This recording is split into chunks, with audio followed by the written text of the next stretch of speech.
JNU की professor doctor हीरा मीना एक ऐसा महत्वपूर्ण शख्सियत जो पूरे देश में आदिवासी कॉलम कोड को लेते हुए संघर्ष कर रही है, उस सशक्त महिला को मैं आमंत्रित करूंगा वो अपना संबोधन माननीय डॉक्टर हीरा मीना जी। इधर से कर लो, उस साइड से इधर से नहीं आ रहा।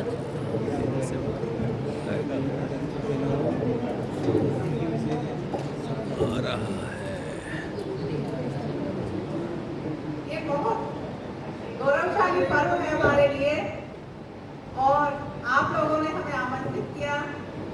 खासतौर से समाज के जो भी सुधीजन है, छानवाल जी को मैं नमन और सलाम करती हूँ कि मेरी इतनी व्यस्तता थी कि मैं इनके सवाल के मतलब इनके फोन का जवाब नहीं दे पा रही थी, लेकिन इन्होंने इतना स्नेह, इतना लगाव, इतना अपनापन दिया कि मैं अपने आप दौड़ी चली आई और मैंने उस इतिहास को जाना कि ये पुरखों की धरती जो है वो हमारे पुरखों ने हमारे लिए सहेजी है।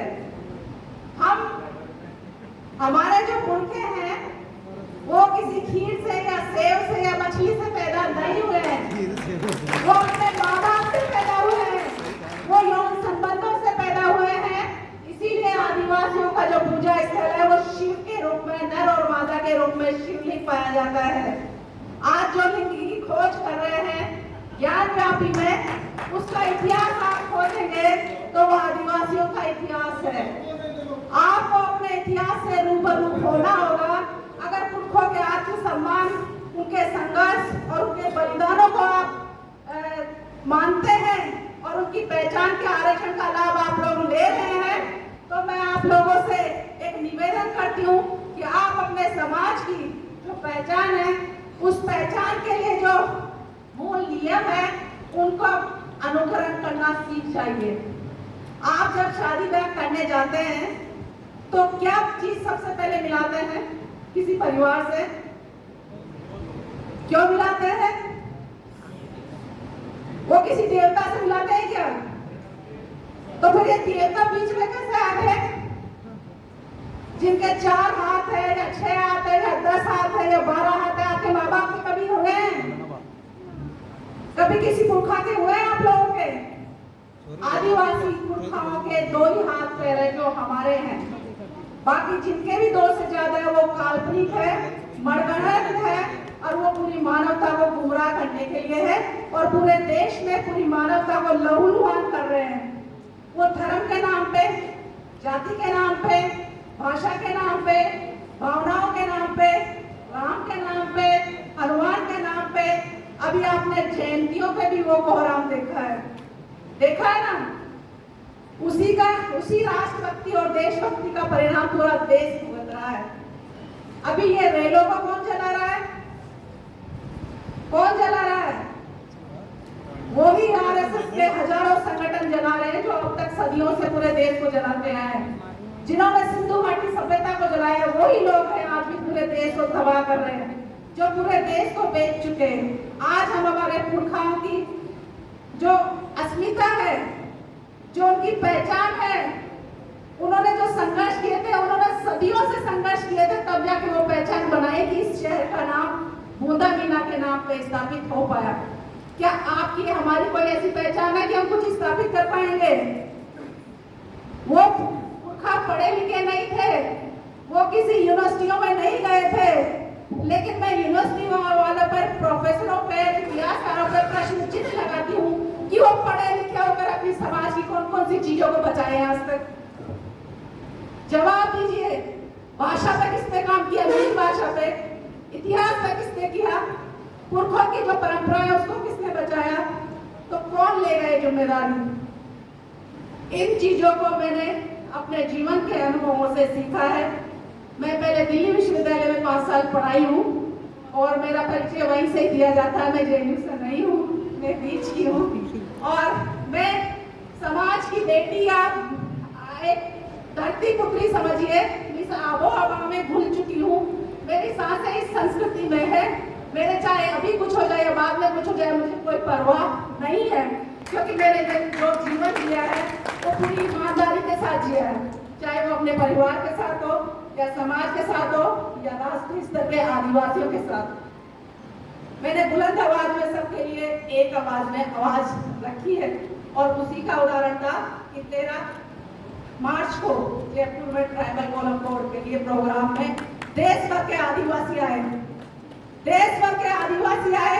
अरुणाचल से एक प्रोफेसर मैडम आई, लेकिन हमारे समाज के इतिहासकार और प्रोफेसर नहीं आए, जबकि मैंने सबको इनवाइट किया था।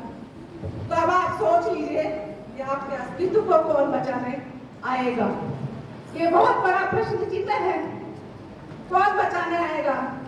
हर कोई कालीबाई नहीं बनेगी, हर कोई दुर्गावती नहीं बनेगी, हर कोई बिरसा मुंडा नहीं बनेगा, और हर कोई जो उदाहरण दे रहे हैं हमारे पुरखाओं के वे पुरखा नहीं बनेंगे। लेकिन कुछ मुखबिर भी बन जाएंगे, कुछ गुलाम भी बन जाएंगे, कुछ मुखबिर भी बन जाएंगे, और कुछ मुस्कुराते भी रहेंगे। वो अपने परिवार पालेंगे, अपने बच्चे पालेंगे, अपनी सीटों को सुरक्षित करेंगे, और हमारे नाम से जो नेता गए हैं समाज में, वो तो इस समाज का सबसे बड़ा कलंक है। वो ये कह रही हूँ क्योंकि मैंने भुगता है उस चीज को। आमागढ़ वाला प्रकरण पूरा देश ने देखा है। क्या हुआ था आमागढ़ में? आरएसएस ने वहां भगवा झंडा लगाकर उसको पूरा कैप्चर करने की कोशिश की थी, और उस आंदोलन में मेरे समाज के सभी सुधीजनों को मतलब अपील की थी उस आंदोलन में सहयोग करने के लिए। लेकिन बड़े बड़े बुद्धिजीवी अपने अपने घरों तक सीमित रहे, लेकिन आम जनता जो मिट्टी से जुड़ी हुई थी, बूंदी से लोग गए, कोटा से लोग गए, डूंगरपुर से लोग गए, बांसवाड़ा से लोग गए, पूरे देश भर से लोग आए, लेकिन जो पढ़ी लिखी कौम थी वो कौम गुलामी कर रही थी। क्यों? ये सच्चाई है, और ये सच्चाइयों कभी नहीं बोलते किसी भी मंच पर। और मैं हर मंच पे बोलती हूँ, चाहे वो साहित्यिक मंच हो या राजनीतिक मंच हो या धार्मिक हो या हमारे समाज का मंच हो, क्योंकि जब तक आपको सच्चाई से रूबरू नहीं करवाया जाएगा तो आपको सच पता ही नहीं चलेगा।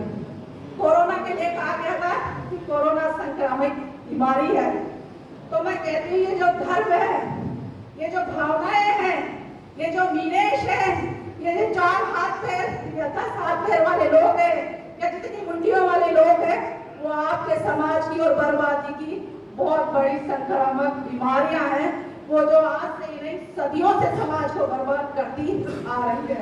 और वो आज का खेल नहीं है, हजारों साल का खेल है, और 5000 साल पहले का उदाहरण तो सिंधु नदी सभ्यता ने दिया है। और मैं बताना चाहूंगी, आमागढ़ में आप लोगों ने देखा भगवा झंडे का विरोध समाज के सुधीजनों ने खुद जाकर किया। उन लोग जिन्होंने लगाया उनको बुलाकर उनसे आम सहमति करके उस झंडे को उतारा गया। उसका जो वीडियो है वो राज्य के, राष्ट्रीय के, अंतर्राष्ट्रीय स्तर पर प्रसारित हुआ, और सुदर्शन चैनल सुरेश चौहान के नाम के बंदे ने बहुत बड़ी चुनौती और गाली दी थी पूरे मीणा समाज को। तो मैं इस मंच पे जो बैठे हुए लोग हैं, इस मंच से बाहर है, या मीणा समाज जो राजस्थान में 50 लाख और पूरे भारत में 1 करोड़ की आबादी है, तो उस 1 करोड़ की आबादी जो पूरे आदिवासियों की तरह एक मतलब चमकता सितारा क्या सूरज है, वो कहते हैं कि मीणा तो सबसे ज्यादा पढ़े लिखे हैं, सबसे ज्यादा IAS है और सबसे ज्यादा समृद्ध है। तो उन समृद्धों ने उसके खिलाफ क्या कार्रवाई की? किसी प्रोफेसर ने की उसके खिलाफ कार्रवाई? किसी राजनेता ने की? तो आम जनता क्या करेगी ये बताइए? तो फिर हम कैसे बचाएंगे भोला हुआ की पूरी धरती को? बताइए कैसे बचाएंगे? आपको चौकस और चौकन्ना रहना होगा। मंच पे दुनिया है, मंच पे दुनिया आएगी, आपको खुश करके चली जाएगी, लेकिन सच आपको नहीं बताएगी क्योंकि उनको बचना है। लेकिन मैं कह रही हूँ बच्चे में नहीं, वो मुर्दे हैं। जो समाज के लिए नहीं बोलता, जो अपनी संस्कृति के लिए नहीं बोलता, जो अपनी मानवता के लिए नहीं बोलता, वो मुर्दा इंसान क्या कर सकता है किसी के लिए? इसीलिए आप सबको एकजुट होकर, जैसे आमागढ़ में आपने 1 अगस्त को जो सैलाब दिखाया था, और उस सैलाब का परिणाम था कि सुदर्शन चैनल वाले या RSS ने या सेंट्रल गवर्नमेंट ने खुद किरोड़ी लाल को भगवा झंडा लगाने के लिए भेजा था, और उस किरोड़ी लाल की मतलब पराजय हुई और उसने आदिवासी झंडा उस किले में लगाया। यहाँ बाबा के काफी भगत भी हैं जिनको बुरा लगेगा, और बहुत भी है बाहर, लेकिन मैं किसी से जाती, क्योंकि मैं सच बोलती हूँ और यही बहुत बड़ा सच है। इस सच का एक दूसरा उदाहरण और बताना चाहूंगी। जब ट्राइबल गोलक बोर्ड का प्रोग्राम 13 मार्च को जयपुर में हुआ था, उस प्रोग्राम में मैंने केंद्रीय मंत्री फगन कुलस्ते जी को, जो आदिवासी मंत्री है, उनको भी बुलाया था। मेरी खुद की डायरेक्ट बात हुई, उन्होंने कहा मैडम अभी सत्र चल रहा है, हमारे पास समय नहीं है, हम नहीं आ सकते। इसके बाद पता है सच्चाई क्या है? बूंदी के भाइयों को पता है जो गए थे, उन्होंने देखा फगन कुलस्ते जी खुद जयपुर में गए हैं और उन्होंने वहां अम्बेडकर भवन में जाकर प्रोग्राम किया, मीणा सनातनी हिंदू है। तो क्या आप लोग हिंदू हैं? सेंट्रल गवर्नमेंट ने एक महिला के प्रोग्राम के समक्ष एक सेंट्रल मंत्री को भेज के प्रोग्राम करवाया, तो आपकी अस्मिता बताइए कौन बचा रहा है? वो आदिवासी केंद्रीय मंत्री या आपका सांसद या नहीं बोलने वाले लोग? कौन बचाएगा बताइए? आपके घरों में ही आपको बिरसा पैदा करने पड़ेंगे, जयपाल सिंह मुंडा पैदा करने पड़ेंगे, कालीबाई पैदा करनी पड़ेगी, देवली मीणी की तरह नायिकाएं पैदा करनी पड़ेगी, अपनी मीणी पैदा करनी पड़ेगी और लाली लुमेरी जैसी लड़ाकाएं पैदा करनी पड़ेगी और एक दो हीरा नायक पैदा कर लीजिए। ये काफी रहेगी, एक दो ही काफी रहेगी, क्योंकि एक ने पूरे देश को एकजुट कर दिया ट्राइबल गोलक बोर्ड पे, तो सोचो एक दो हो जाएगी तो क्या करनी कर जाएगी। हम वीरता के रूप में अब मैं आती हूँ अपने पुरखाओं पे, जिन्होंने बूंदी शिक्षा क्षत्रिय प्रचारणी सभा, जो राजपूतों की सभा है, जिसने महाराणा गोदा सरदार के अस्तित्व, अस्मिता और उनकी पहचान का प्रश्न चिन्ह लगाया है कि बूंदी उन्होंने नहीं बसाया। तो मैं उनसे पूछना चाहूंगी कि इतने पहाड़ा रहे, इतने राजपूत रहे, इतने राणा रहे, वो क्यों नहीं प्रसिद्ध हुए? महाराणा प्रताप भी कैसे प्रसिद्ध हुए, उनके साथ पुंजाबिल का नाम क्यों लिया जाता है? सोचिए, पुंजाबिल के साथ मीणा समाज का हीरा मीणा नाम का भी एक नायक रहा है, उसको छिपा दिया जाता है। तो मुझे बेहद गर्व है कि मेरा नाम पुरखों से भी मिलता है और मेरी आदतें भी और मेरा खून भी वैसे ही खोल रहा है। तो मैं इस धरती के कुछ तो काम आई, अपने पुरखों के कुछ तो काम आई कि मैं उनकी राह पे चल रही हूँ, उनकी जैसे बोल रही हूँ। आज हमें खूनी संघर्ष करने की कोई जरूरत नहीं है, दिमागी संघर्ष करने की जरूरत है। हमें सिर्फ सबूत इकट्ठे करने हैं और एकजुटता के साथ, समाज के साथ संगठित होकर उसको पेश करना है, तभी हम कामयाब हो पाएंगे।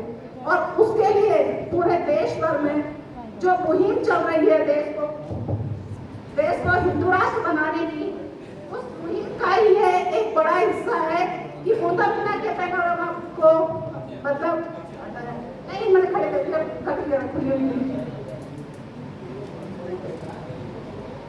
उस पैनोरमा को जो चुनौती दी गई है, वो सिर्फ बूंदा मीणा को नहीं दी गई, वो 1 करोड़ आदिवासियों को नहीं दी गई जो मीणा समाज के हैं, वो 18 करोड़ आदिवासियों को दी गई है।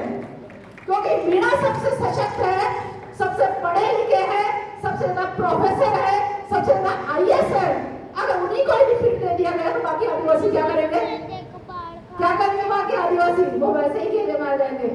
इसीलिए हिंदू राष्ट्र की मुहिम के लिए आपका साम दाम दंड भेद अर्थ सब तरीके से हिंदूकरण किया जा रहा है। इसीलिए मैंने गाय का नाम लिया, गोबर का नाम लिया, राम का नाम लिया, हनुमान का। ये 2-3 सालों में ज्यादा कथाओं का कैसे प्रचलन हो गया? कोरोना में सबसे ज्यादा किस चीज की जरूरत थी आप लोगों को? तो क्या मिला आपको? धर्म की अफीम मिल रही है और मीणा समाज उसमें बढ़ चढ़ कर हिस्सा ले रहा है। जहाँ के सबसे ज्यादा IAS है, वहां के लोग बढ़ चढ़ कर हिस्सा ले रहे हैं। तो सोचिए उनकी बुद्धिमत्ता क्या है, वो क्या कर रहे हैं, क्यों मुंह बधिर बने हुए हैं? वो सत्ता के गुलाम है, वो सत्ता के इशारों पे काम कर रहे हैं। जैसे वसुंधरा CM थी, उन्होंने घोषणा कर दिया हमारे बूंदा सरदार के लिए कि पैनोरमा बनेगा। उनको लगा कि ये हिंदू राष्ट्र बनने में बाधक है, तो उन्होंने अपने ही लोगों के द्वारा वो कोर्ट में अपील दायर करवा दी। क्यों?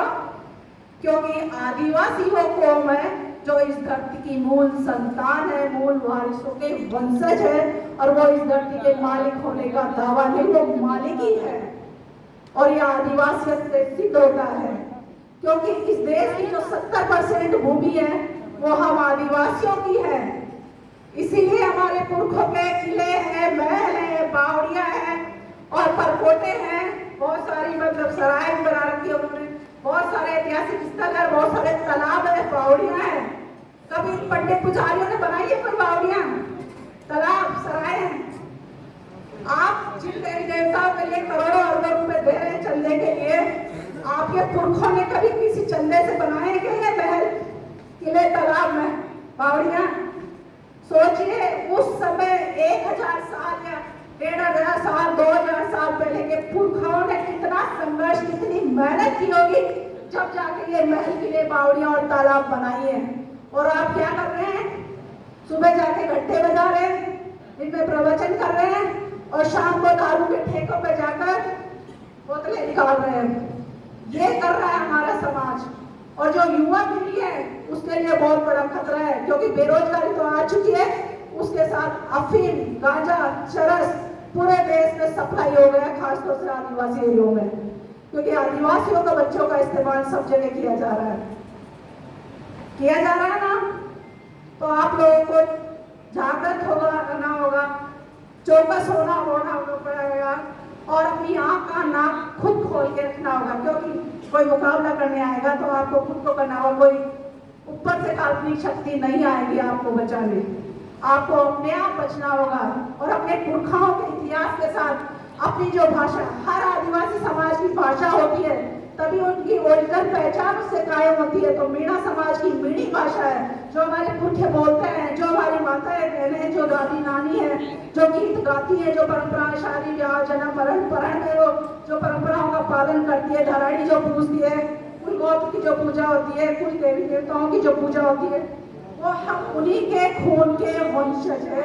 इसीलिए हम पुरखों को, प्रकृति को मानते हैं और ये पुरखा प्रकृति की पूजा ही हमें और समुदायों से अलग करती है और अन्य धर्मों से हमें अलग पहचान देती है। इसीलिए हमने जनगणना में आदिवासी कोलम कोड की मांग की है।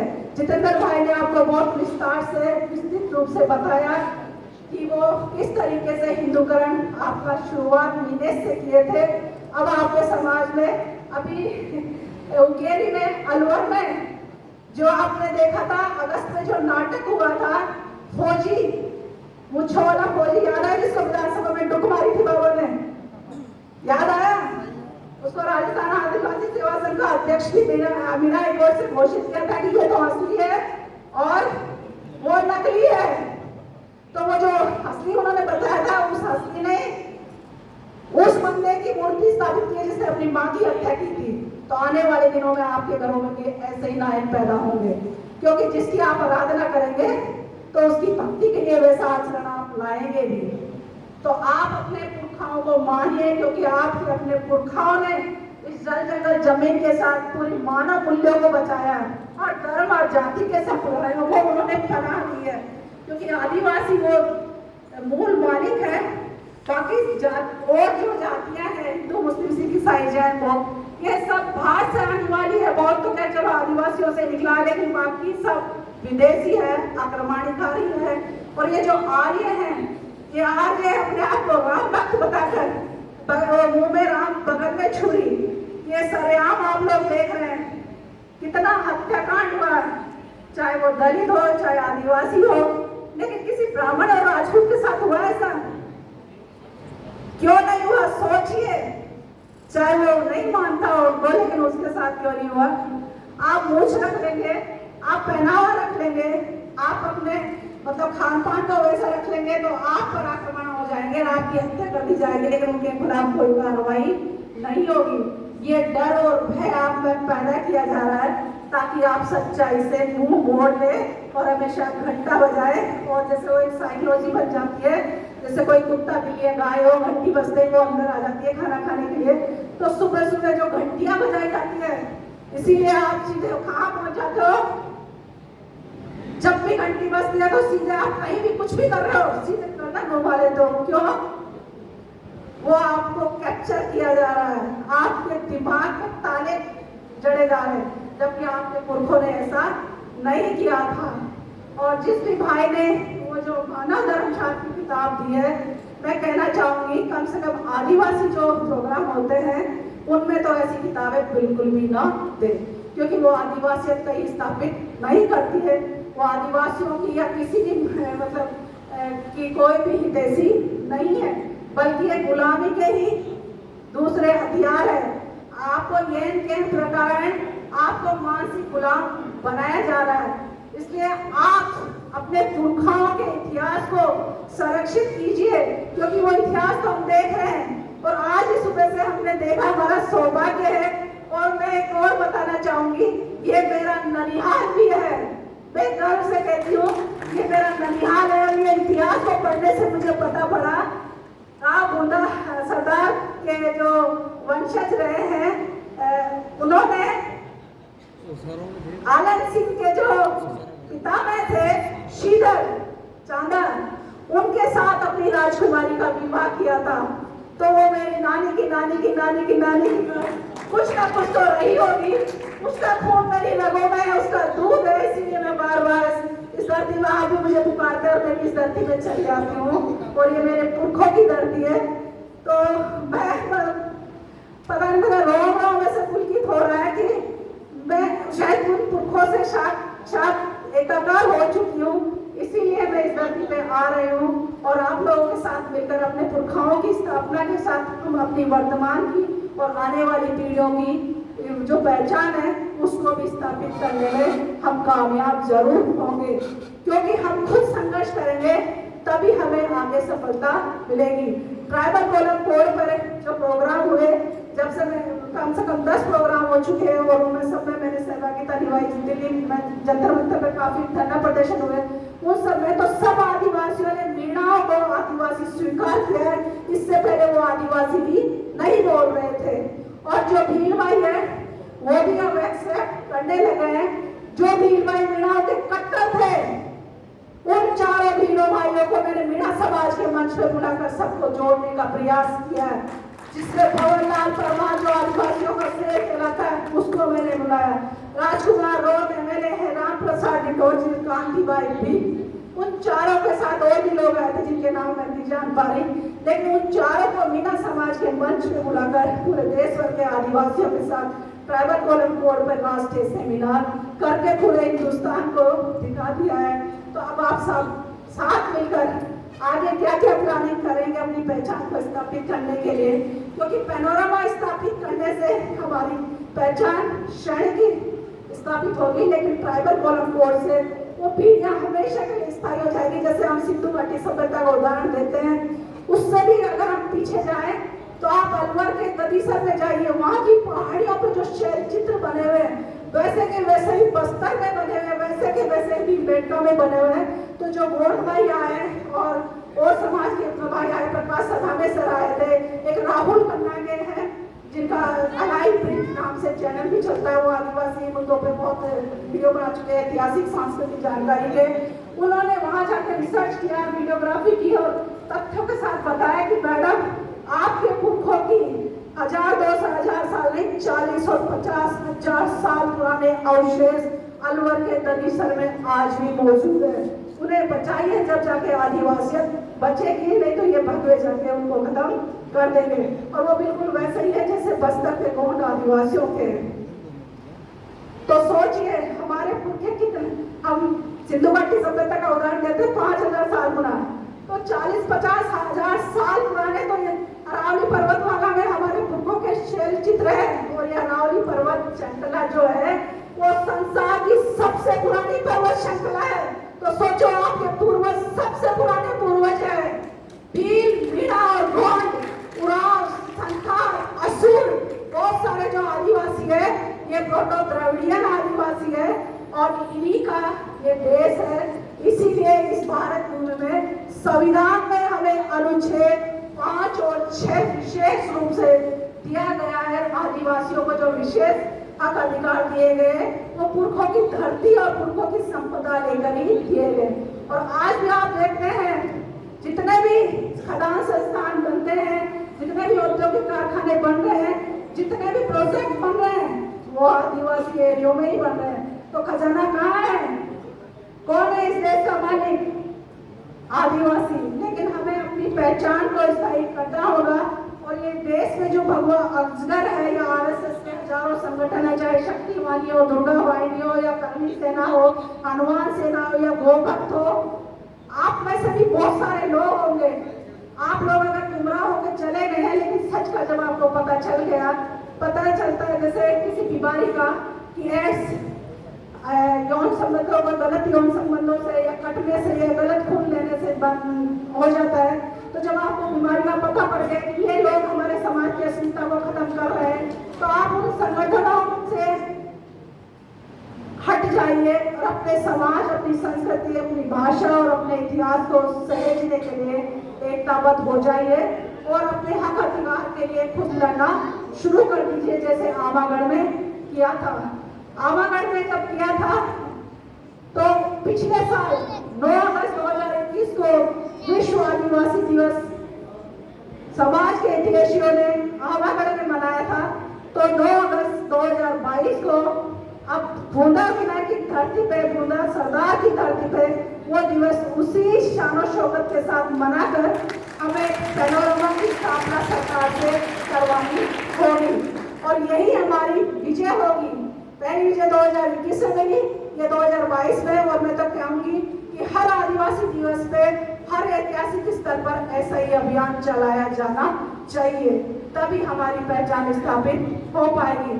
किताबें लिखने से हम नहीं बच पाएंगे, किताबें बहुत लिख दी है, हम बड़े लोगों से नहीं बच पाएंगे, बड़े लोगों की बहुत कारस्तनियां देख रही है, हम जमीन से जुड़े लोगों से ही बच पाएंगे, क्योंकि वो ही हकीकत में साथ देते हैं। वो चाहे खुशी हो, चाहे गम हो, चाहे मौत का सामना करना हो, वो शेर की तरह दहाड़ते हुए आते हैं। और ये मैंने आवागढ़ में देखा है।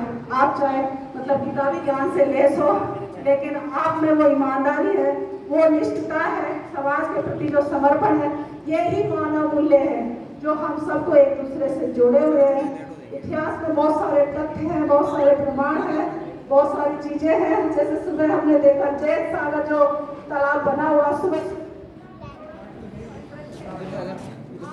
देखोगे तो जल संरक्षण की जो नीति है, 4 साल पुरानी जल संरक्षण की नीति, जिससे आज रामनगर दूर है, लेकिन यह बराबर बारिश का सीजन शुरू नहीं हुआ। सोचिए बारिश जब शुरू हो जाएगी तो तालाब कितना लंबा हो जाएगा, तो हमें व्यवस्थाओं को वापस स्थापित करना होगा। एक लोटा जल चलाने वाला बन जाता है और हमारे से पूरी नदी को पानी पिला रहे हैं। वो सोचिए कितने महान विजय है मानवता में। एक लोटा चलाने से मानव पूरी मानव जाति को समान रूप से समान व्यवहार देने से मानवता के उसके ऊपर आप देखिए और सुंदर महल है जो वन विभाग के अंदर है। महल का निरीक्षण करके आइए, अगर आप यहाँ स्थानीय या वहाँ से जो आए समय है, उस महल को इतना सुंदर बना हुआ, इतना तरीके से बना हुआ जैसे अवस्था में आज बहुत रास्ता आ रहा है और नीचे की तरफ भयानक दृश्य है। उसके बाद हम हमारे जहाँ पर जेता मिला लड़कों के मतलब प्रस्ताव लेकर आड़ा राजा ने कुछ किताबों में लिखा कि आड़ा राजा ने अपने लड़कियों के विवाह के लिए वहाँ बुलाया था। कुछ किताबों में लिखा कि ब्राह्मण की लड़कियाँ थी तो बड़ा राजा ने उसका विवाह करा कि हमारे लड़कों से शादी करो, लेकिन ब्राह्मण वाला तथ्य गलत है। और बुजुर्गों से बात हुई, उन्होंने बताया कि जो हड़ा थे उनकी जो कुलदेवी थी वो उनसे नाराज हो गई थी और किसी ने उन पर आक्रमण किया था, तो जान बचाकर यहाँ बूंदाओं के शरण में आए थे और उन्होंने इनकी शरण ली थी। जब शरण ली तो वो जब बिना राजा जहाँ पहले बसे हुए थे उधर जाके वो बस गए और उसी जगह पर उन्होंने उनको बारात के नाम से बुलाया और बारात के नाम से बुलाकर पूरे परिवार को बुलाया और उनको वहाँ पर काफ़ी शराब पिलाई और नशे की हालत में बताया जाता है। कुछ लोगों ने कि वहाँ बारूद बिछा दी गई नीचे, कुछ लोगों ने कहा कि आग लगा दी और कुछ लोगों का नरसंहार भी किया। तो ये सारे काम एक साथ किए गए क्योंकि केवल बारूद से भी नहीं मारा जा सकता। कुछ लोग तो बचे होंगे ना जो दूर हो गए तो उनको नरसंहार करके मारा गया। तो सोचिए आप लोग कहाँ से आ गए? जब सारे मारे गए थे तो आप लोग कहाँ से आ गए? आप लोग बच गए थे। शब्दों को मिटाने के लिए ये पैनोरामा को मना किया जा रहा है। तो सोचिए कितनी बड़ी साजिश है। तो आप खड़े हो जाइए, हमें लड़ना नहीं है, सिर्फ हमें कानूनी दांवपेच से अपने हक अधिकारों की बात बड़े जोर शोर से एक आंदोलन के रूप में रखनी होगी ताकि हमें विजय मिले। अब हम रहेंगे कि नहीं, अब हम दौड़ाएंगे, क्योंकि आप के जो वंशज है वो इस देश के मूल मालिक रहे हैं, और मूल मालिक या तो बोलते नहीं है, बोलते हैं तो फिर वो दहाड़ते हैं। तो मैं कहना चाहूंगी कि आप सब मिलकर एकजुट होकर अपनी जो भी जानकारी है, जो सामाजिक जानकारी है, आर्थिक है, सांस्कृतिक है, थोड़ा मैडम संक्षेप में करो थोड़ा सा। तो मैं कहना चाहूंगी तो एकजुट होकर अपने सहयोग को संगठित शक्ति के रूप में लाई है। और अब विश्व आदिवासी दिवस से पहले ही बूंदा मुना का पैनोरामा की वापस से स्वीकृति मिल जानी चाहिए, ऐसा आग्रह कीजिए। मैं कहकर मैं आपसे कहना चाहूंगी, जय जोहार का नारा है, जय जोहार का नारा है, जय जोहार का नारा है। तो अगर तो हमने जीत लिया और ये बूंदी है, बूंदी तक जिताई है, तो अब हमें पूरे देश में इस तरीके से आगाज करना होगा ताकि और आदिवासी भाइयों को भी हमसे प्रेरणा मिल सके। आप सभी ने मुझे इतना समय दिया और इतना सम्मान दिया, मुझे बुलाया और मौका दिया समाज के मंच पर बोलने का, इसके लिए मैं तहे दिल से आभारी हूँ। और मेरी जान भी आप सबके लिए तैयार है, जब चाहेंगे।